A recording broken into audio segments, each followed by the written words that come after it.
this is Waga and welcome to the channel.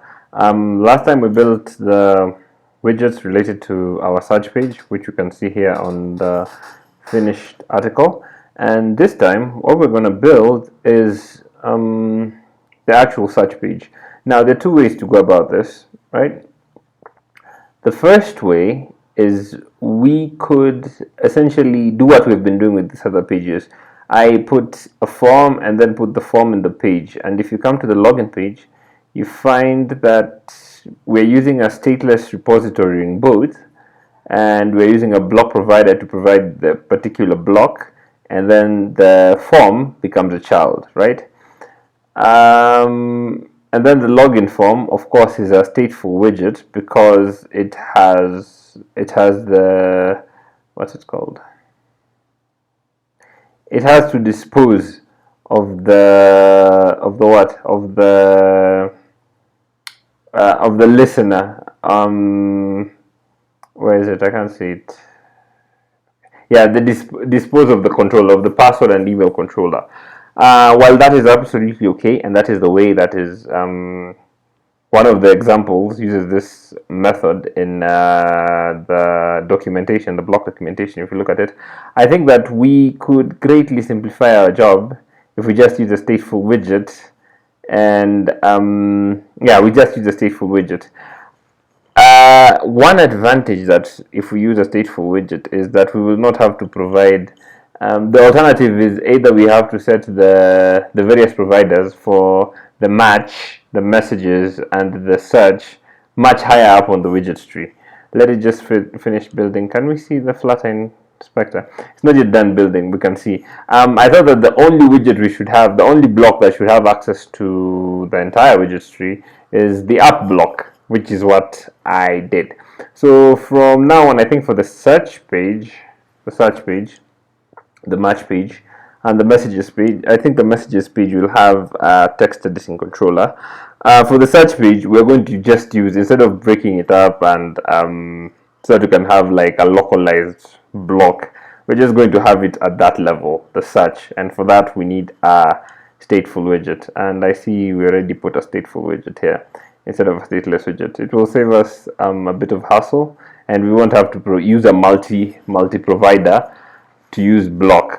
In one of my apps that I've built on YouTube, I use a multi-provider for the provider. It's exactly the same way, exactly the same thing, where you provide the data downstream for the widgets from the top, or rather from a higher point of the tree, to the widgets below. So basically that's what we're going to do. We're going to, for this ones, we're just going to get out of this pattern of using I think, did you do the same with the profile form? Yes, because we have the name controller. Yes, so what we're going to do in this case, we're just going to use stateful widgets here, and then otherwise we would have to create maybe a search form or a search something, and then nest it in another two stateless widgets. Stateless, we would either have to provide the search block down the entire tree, or we would have to nest two stateless widgets, which is, in my opinion, rather wasteful, if I could put it like that. So let's just use stateful widgets. Yeah, continuing. And anyway, I've been searching for whether there is a performance penalty or whether a BLoC prefers stateful or stateless widgets, and I could not come up with a concrete conclusion via the font of knowledge or wisdom that is Stack Overflow. I couldn't find it on Stack Overflow. So yeah, basically that. And I think I've read then the documentation. When it was 3.2, oh, I think I read everything in the documentation. They didn't have a very strong opinion on whether you should use stateful and stateless widgets. So basically that is that. Okay, now I've done a lot of talking. I'm just waiting for it to build so that I can show what I meant, and then we can continue. Let me just cut and come back when it's finished. Oh, in my eagerness to explain myself, I forgot to talk about asking you to, like, a call to action. So as always, like the video, subscribe to the channel if you haven't, and leave a comment, and you can start the repository on GitHub, right? What I was talking about is if we come to the Flutter inspector, you can see that the authentication block, because ideally you should be able to log out from anywhere you want in the app, right? Maybe we should have the logout button on every single page. We could do that, but the authentication block is available at the very top of our widget tree. You can check that in the Flutter inspector. That's on Android Studio. I'm not sure how you do it on.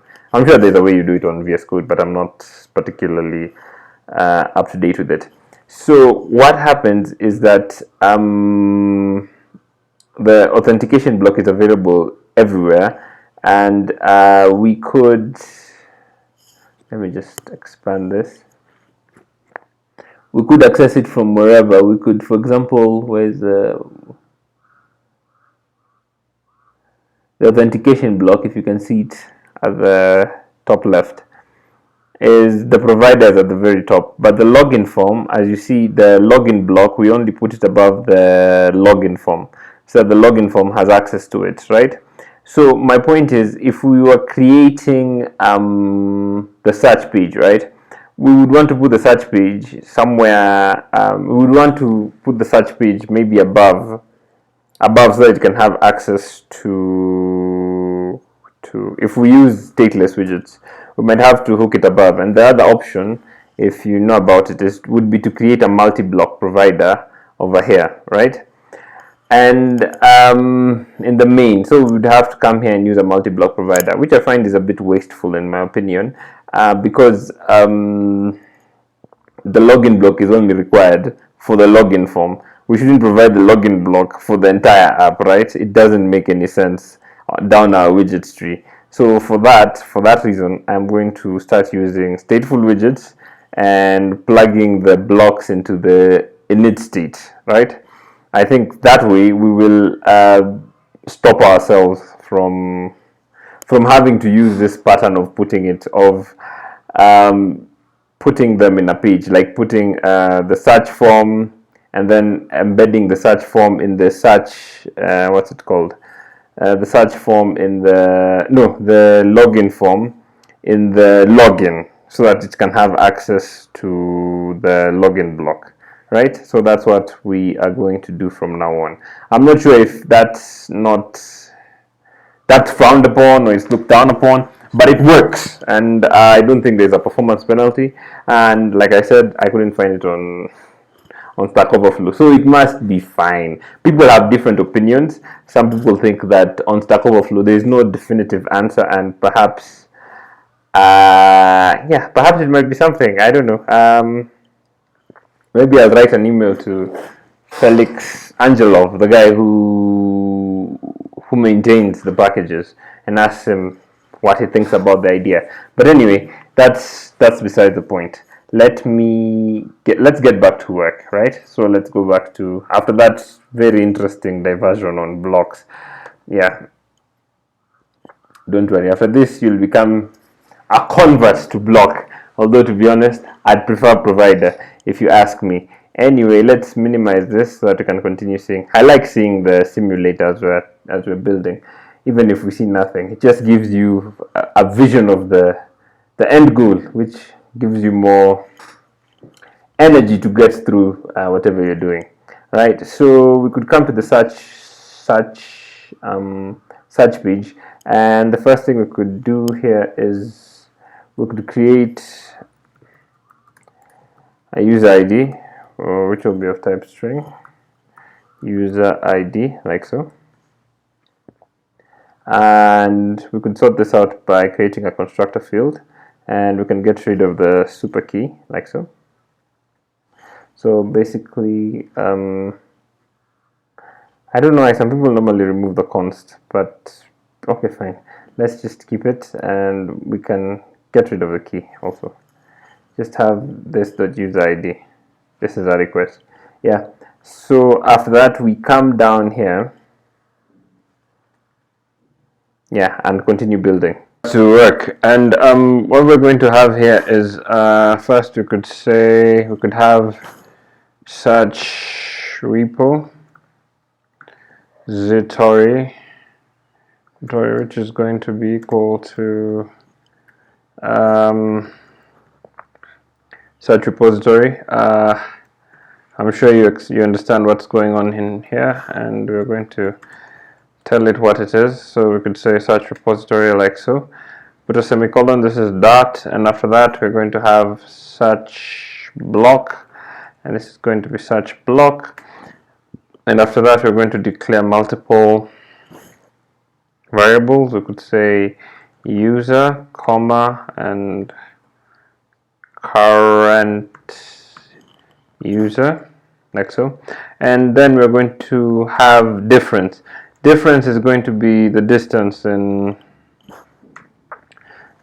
between the two parties, right? The person who has selected and the person who they're interested in. So you could write difference like so. And after that we're going to create a method. The method is going to be the one that gets the difference, and for that of course we need to use the Geo Locator. So we could say get difference, get the difference, and this is going to take a geo point of the user location. We're going to take the geo point of the user location. It's going to be an async function because we're going to be awaiting it, and we are going to await I think it's capitalized, geolocator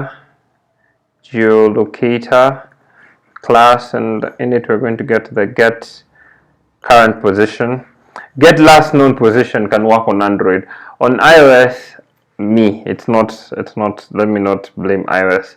On my current setup, I could not get current position to work for the life of me. I tried, no, get last known position. Actually, if you look at the documentation, what they suggest is the first method that comes up is get last known location. If you change this to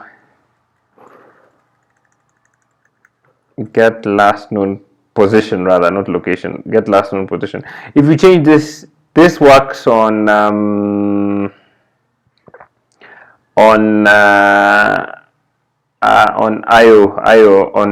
this works on Android. On Android this worked, but I couldn't get it to work on iOS under my current setup. I am on iOS 13. This is a simulator from iOS 13.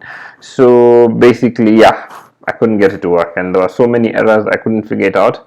It was always giving me a null and not working, but I got get current position to work. And we could pass in a desired accuracy here. This is optional. This is an optional thing. If you want, you could put desired accuracy. But I read somewhere that desired accuracy, some people are having problems with desired accuracy .best, right? So we could leave it like this, desired accuracy. Yeah, this is optional, but you could pass it if you want. Play around with the thing. It's not yours it's not your app until you learn how to break it properly. So after that, we're going to get now the distance between. So we're going to go to Geo Locator, capitalize Geo Locator like so, and we're going to say distance between, and the distance between is going to be the starting latitude, and we're going to put this in, of course. We have to await this, and oh yeah, I forgot to do this. We put this in a position, right? We can put it in a position variable. We could say position. It's going to be of type position, like so. And we are going to come here, put this in a location, and location is going to be a double. We could say double, like so. And the start latitude is going to be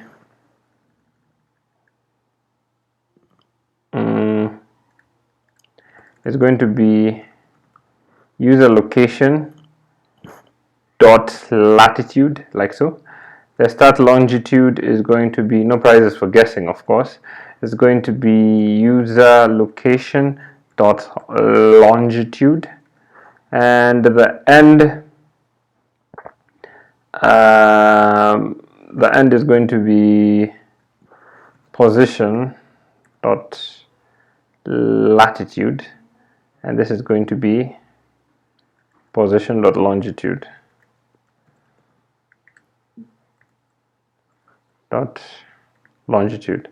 like so. So we can save, and yeah, we have we need to get the difference. It's not returning. Okay, we could say something and we could get that, and the difference is just going to be the location, and we convert it into an integer to int. So that's going to be the difference. So basically that is the method that calculates how far you are, like you're 10,000 kilometers, 15,000 kilometers, half the world away. Initialize search block, the search block inside the init state, right?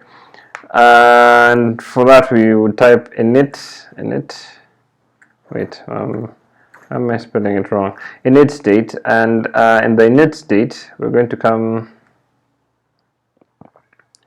get rid of the to do, and what we're going to do is we're going to get the search block, which we just declared here, search block, and make it an instance of search block, and search block has a dependency on the search repository, which is going to be the search repository, like so.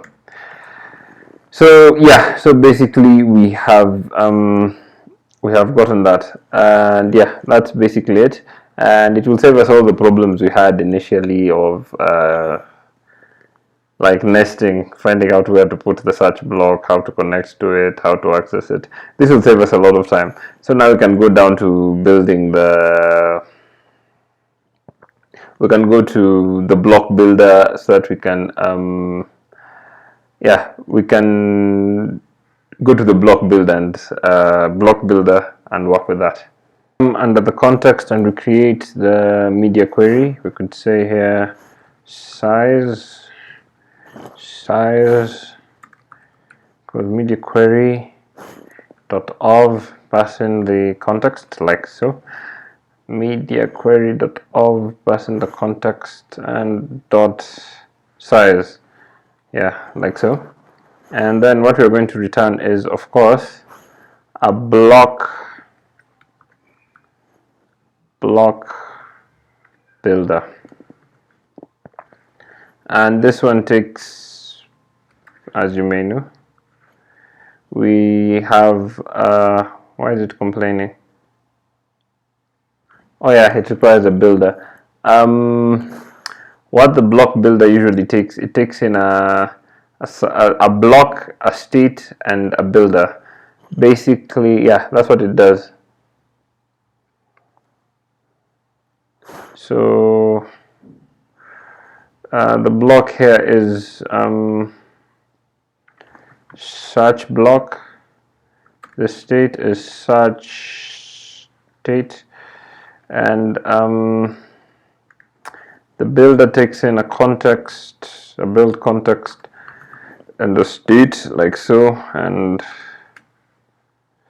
yeah, and then we return that. Really handles building the state in response to changes, building widgets in response to changes in state, right? Block listen and listens out for one-offs, like so that we can know when to show a snack bar or navigation or something like that. That's the difference. But I'm sure by now, I think I've mentioned it a couple of times. So first we could say if the state is initial state, if the state is it capital? Initial such state, like so. Let's check. Let's just go to the states. Let's go to the blocks and look at the states. The such state, initial such state. It's not initial state. I thought it was initial state, but it looks like it's initial such state. Okay, so if it's initial such state, what is going to happen is that the search block, we're going to add an event, and the event, previously add used to be called dispatch, and yeah, for some reason that sounded too reduxy for guys and they changed it.